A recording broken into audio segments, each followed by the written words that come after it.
He has a strong support system, Your Honor, and I believe that Mr. Dontell himself has written a, and it's probably just easier for him to read because he's nervous, so I know he wants to address the court, but also his wife would like to address the court. Obviously, we've kept that number of persons down to a minimum, but we would ask that the court, then that's why we submitted all those letters, but we would ask that the court, do you hear from Erica Dontell at this time?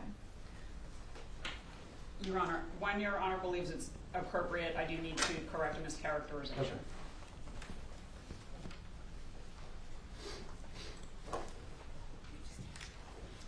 Okay. Good morning, Ms. Dontell. Good morning. If you'll just state your name just for the record for me. Erica Dontell. All right, thank you. Happy to hear from you. Thank you.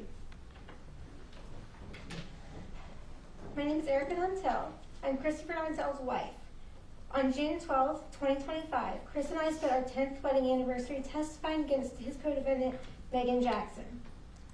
For nearly 5 years, I've made the choice each and every day to stay married to Chris.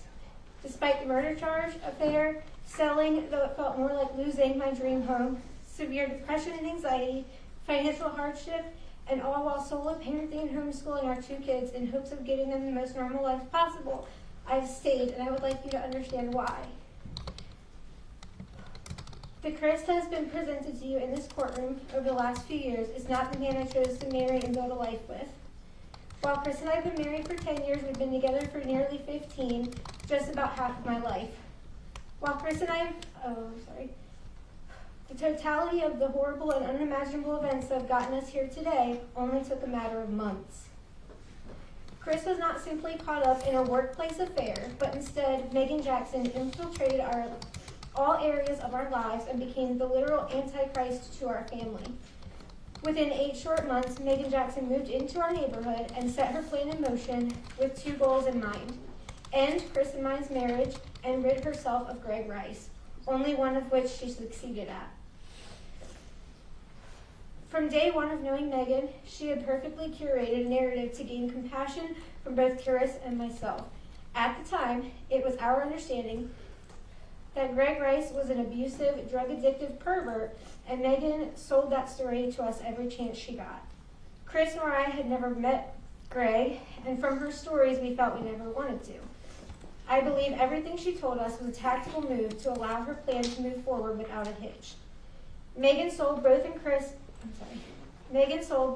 and I on the idea that we were all friends, and she was willing to and ready to solve all of our problems.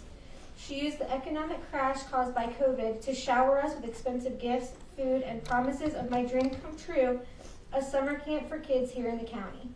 Life was going to be perfect, and she was going to be to thank for it, until it wasn't. Through her manipulation and a full stock of pricey alcohol, Meagan used some challenges in our marriage that I had confided in her to present Chris with an escape from reality of the stresses of home and work.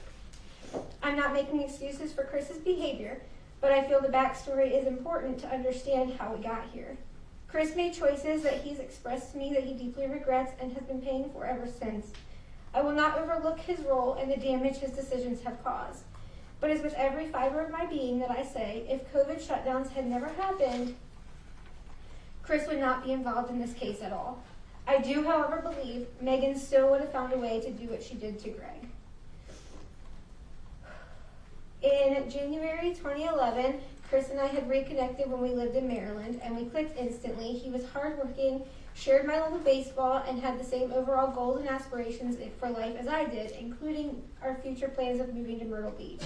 We often spent our time on the ball field playing trivia or sitting at the swing at the North Myrtle Beach Airport watching banner planes take off and land.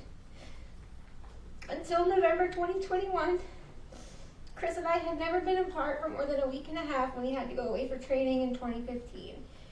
We spent just about every single day for 10 years together. I know who Chris is. Chris is kind, helpful, caring, passionate, and enjoys pizza and karaoke, and though his songs may be questionable, not always family friendly, but above all, Chris loves our kids more than life itself and would give anything to be reunited with them. Over the years, I've been on many death calls with Chris, one of which was one of our first dates. Chris has always had such a gift for making people's worst moments a little easier. We often got letters or ran into family members from death calls that he worked, and every single one would go on about how compassionate and caring he was and about the difference he made in their lives at that time. Based on what I witnessed firsthand for 10 years, it's my belief that Chris felt he had no choice but to be involved how he was in this case. Meagan threatened him, and she was dangerous enough that Chris's previous attorney advised him to continue communication with Meagan out of fear of what she might do if she found out he was turning on her. This was confirmed by the said attorney over dinner with me, and we later sought new counsel. I find myself wishing every day that this was one big nightmare, but unfortunately it's reality. Chris is not the only one that has been punished for over the last 4 years. We've lost family members that never got a last hug or a goodbye from Chris. We've welcomed new family members by marriage and birth into the family that have never met him, and I underwent the entire process of selling our old home and buying a new one because I no longer felt safe with the co-defendant living street away. But most importantly, our kids have suffered. Very quickly, they lost close friends they had in Meagan's kids, their dad, their home, their neighborhood friends, and the normalcy we had prior to October of 2020. Chris is an amazing father despite the poor choices he made over the few months when he was under the control of Meagan. Our children were 5 and 2 when Chris's bond was revoked. Chris missed potty training our son, the loss of first teeth for both of our kids, daddy and daughter dances, and simply just everyday moments that others take for granted. My heart breaks for the Rice kids who have missed out and will continue to miss those things with their own dad.